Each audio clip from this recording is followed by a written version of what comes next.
Hello and welcome to the Primal Performance Lab and Dalat Ultra Trail practice series on biomechanics fundamentals. Here at Primal, we derive our understanding of biomechanics from the Goda Locomotive Systems program. The Goda Locomotive System was developed by looking at thousands of hours of slow motion video footage, as well as the study of the indigenous peoples of Western Kenya. Proper biomechanics are fundamental to the longevity of an athlete, so they're able to train for years to come without injury. Okay, to begin with, you want to assess the proper gait mechanics, and you want to understand loading the pressure from the ground up through the body to transfer the motion throughout the body, okay? And this is always going to start with straight feet, okay? We want to make sure that we are not splaying the feet out to the side and loading the pressure with our feet out of position, okay? We want to make sure we're straight in alignment with the ankle and the knee straight over one another and the hip directly over the top of that.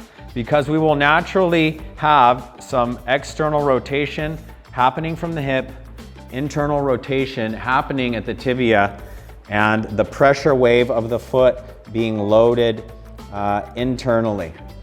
So proper posture when running through space is always by managing the crown to tail relationship, okay? We want the pelvis neutral, directly over the foot, the rib cage slightly in front of the pelvis, and the crown of the head slightly in front of the rib cage. The speed at which you're running, this angle may change. The foot and loading of the pressure through the foot. We need to understand that you have a strong side of the foot, which is the outside, just like the hand. Okay, if you were to karate chop with the inside of your hand, you would probably have a lot of pain. However, this is a much stronger portion of the hand, and the same plays true for the foot. These two bones actually tie into the calcaneus of the heel, so they're able to absorb much more pressure. We want to be mindful of our foot placement on our landing. If our foot was cut into a quadrant, we would want to land on the forefoot and the upper outer portion directly underneath the smallest two toes. And the reason why we want to be mindful of this crown to tail relationship is because the body is similar to a rear wheel drive vehicle. We want to maintain this back chain dominance. The hips are kind of like the engine of the car, and if we are able to use the stronger leg muscles, the glutes, hamstrings, to propel ourselves forward, it becomes more energy efficient. Now, it's very important that we understand that the kinetic chain begins from the ground up.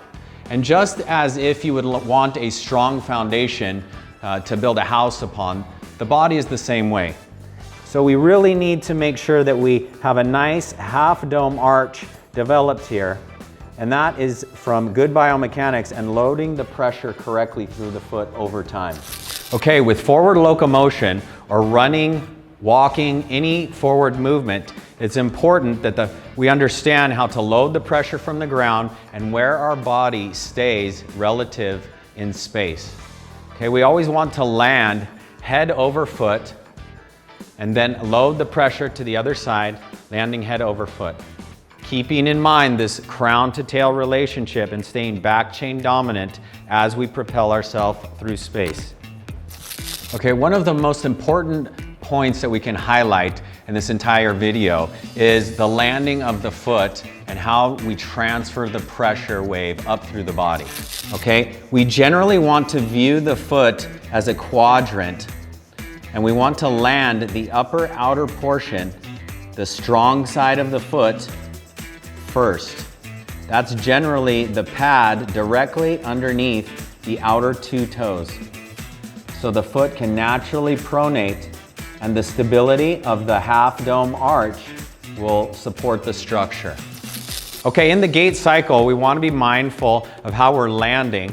Okay, we generally want to land head over foot, outside of the eye over the fourth toe of the foot, and then maintain this crown to tail relationship where we have the pelvis directly over the ankles, the chest and thorax in front of the pelvis, and then the head and neck directly in front of the chest, okay? Then we're gonna transfer the pressure to the other side, landing eye over the fourth toe, maintaining that crown to tail relationship, conserving as much energy as possible.